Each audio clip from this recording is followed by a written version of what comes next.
Congratulations, you made it halfway through 2026. Well done, you. Yes, it's July. I'm Lawrence, and this is Films Are Better Than People, a channel where I talk about films, and at the beginning of every month, I give you my radar. So welcome to your July 2026 radar, where I tell you the films in cinema and on streaming that I'm aiming to see this month. Let's go! Very few things can unify all peoples in a positive way. Pizza is one of them. Sir David Attenborough. The Arctic Monkeys' seminal 2013 album, AM. But also whenever Christopher Nolan makes a new movie, it brings pretentious film wankers and film bros, filthy casuals, and your parents together into a must-see cinema watching event. Yes, it's The Odyssey from Christopher Nolan. I honestly don't know what to expect from this. It's a typically ambitious project from Nolan. I am a massive Christopher Nolan fan, and he does usually make bangers, but I've been wrong before. Nirvana, the band, the show, the movie. Now, if you're a millennial like me, then your back's starting to hurt and you get really tired after 2 pints, which never used to happen. But also, there's a new alternative Canadian comedy in cinemas for you this month. It's an irreverent and wholesome time travel caper about the pop culture that raised us,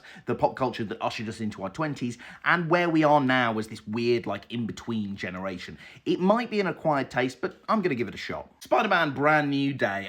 Geez, more Marvel. Look, I've always found the Marvel Studios Spider-Man to be pretty mediocre, and the last one had a bunch of nostalgia bait in it that really irked me. But I'm always rooting for Tom Holland, who's a really great actor, and after Supergirl's flop, I'm interested to see if Marvel can bring it back for capes. And hey, you know what? A review of this will make great content. Mile End Kicks. This is the second Canadian film on the list, and it's also about millennials, but it's decidedly more female, and it's about music, but it's coming to Netflix, so you don't even need to leave your warm cocoon to watch it. It's a coming-of-age drama about an aspiring critic who finds themselves in a steamy love triangle with two handsome indie rock stars with dreamy eyes. To be 22 again. Gavin.